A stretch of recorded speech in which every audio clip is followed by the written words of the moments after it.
Hello, my name is Miss Randi, and our activity we're going to be doing is called Sink or Float. We have very easy materials for this activity. The first that I have is a bin that I filled with some water, and then the second I have is an empty basket. If you don't have these materials, don't worry, I can suggest some other ideas. You can use any type of container to hold your water. So maybe you have a bowl at home or a plastic container that's a little bit smaller or even bigger, that's fine. And then if you don't have a basket, you can use a bag, you can use a grocery bag, a Ziploc bag, anything that'll hold some items. We are going to be going on a little scavenger hunt to start this activity. So what I'm going to do is I'm going to play a song. During that song, I want you to go around your house and find materials that we can put into our water. I'm going to do the same, so find toys or art materials or anything that you know is safe to go in water, go ahead and grab and put in your basket. When the song stops, we're going to come back and we're going to put our different items in the water to see if they sink or if they float. We'll be getting to work our development during this activity. We'll be doing both gross and fine motor development, so moving the whole body. We'll be locating objects together, and then we will also be comparing similarities and differences between the objects. Are you ready to start? Go ahead and go around your house and find your items, and I'm going to do the same. When the music stops, I'll meet you back here. See you in a few.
All right, I don't know about you, but I tried to fill my basket to the very tippy top. Did you do the same?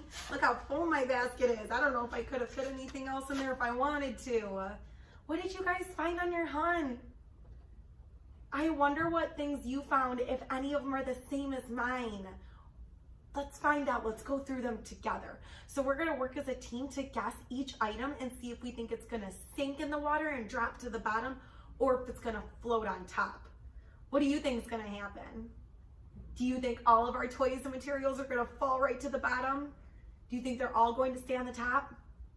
Let's find out. I'm going to start with my crayon. Do you have a crayon in your basket?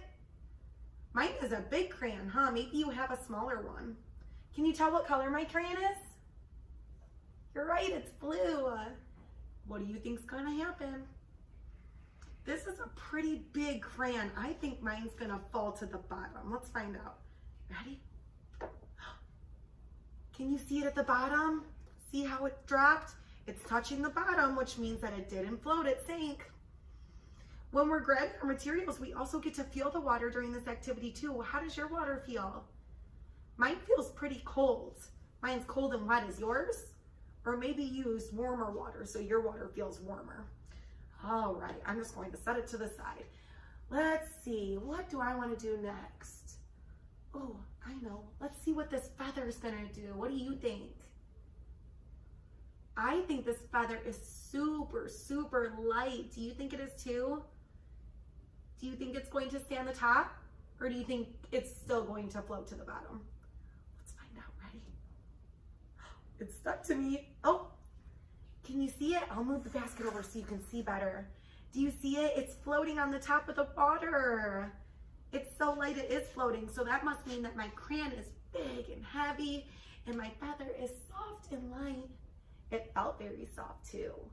Let's see what we have next. I know, let's see what the spoon is going to do. Do you have a spoon in yours? Let's see. Oh, did you hear the noise it made? Could you hear that? Let's try again, maybe you can hear it. Ready? Oh, it goes kerplunk. You can hear it splashing in the water and hitting the bottom of my container, huh? So that one sank. Let's see. Ooh, I know a lot of my friends probably have these at home. Do you have a car? What do you think the car is going to do? Ready, set. Oh, that one hit the bottom, but then it bounced back up, and can you see it? It's floating. Is your car floating at home? I thought that one was going to sink. What about this cup? What do you think is going to happen to my cup? What color is that? Yes, it's a red cup. What do you think is going to happen to my red cup? Let's see. Do you want to count to 3 with me and we can drop it on 3 together? You grab one of your toys. We'll drop ours at the same time. Ready? Say 1, 2, 3. Yep, mine floated. Did yours? You know what else we can do? We can see how the cup can scoop up our water. Look at it. I can lift, lift, lift, and then I can... Do you hear the noise it's making? Let's do it again together, right? Fill, fill, fill, fill, fill. Woo! Oh, my cup can fill up with a lot of water. Could yours? Ooh, I know. Let's compare what's going to happen with this dinosaur and what's going to happen with this duck. What do you think? When I'm holding them in my hands, they feel very different. The dinosaur, his spikes feel very hard and he feels a little bit heavier. The duck feels a little bit tinier and lighter. What do you think? I'm going to move this cup over so we can see what happens. Ready? Set. What do you think happened? The duck stayed floating on top of the water and that dinosaur sunk right to the bottom. He must be too heavy for this water. All right, what else do we have? Oh, I bet you guys have one of these at home. It's a Lego. What do you think is going to happen to the Lego? Can you tell what shape this Lego is? It's a square. What do you think is going to happen to it? Let's see. It floated. It must be a light Lego. I wonder what would happen if we had a stack of Legos and tried. I wonder if the same thing would happen. I know. Look, I have a seashell. Oh, let's see if I can hear the ocean. Maybe if you have a seashell at home, you can hold it up to your ear too. What do you think is going to happen? The seashell reminds me of this dinosaur. They both have little sharp edges that feel pokey, and they both feel really heavy. Do you think that means the shell's going to drop to the bottom too? Let's see. Oh, it did. It even splashed. Did you see that water splash up? We have a few more. I grabbed this little circle piece of wood to see what would happen. What do you think is going to happen? It's pretty big, so I wonder if it's going to sink down. Let's see. It's floating. Can you see it? I'll move these other things over so you can see it. It's floating on top of the water. It reminds me of a boat.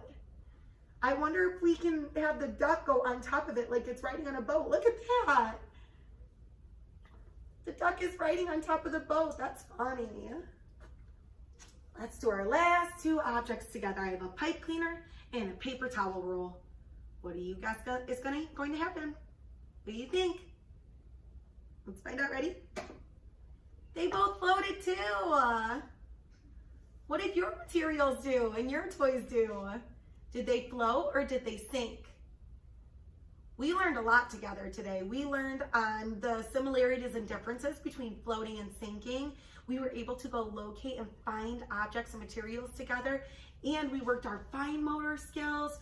We were racing around the house, so we worked those gross motor skills, and we had some sensory fun because we were able to play in the water and engage and explore in the water.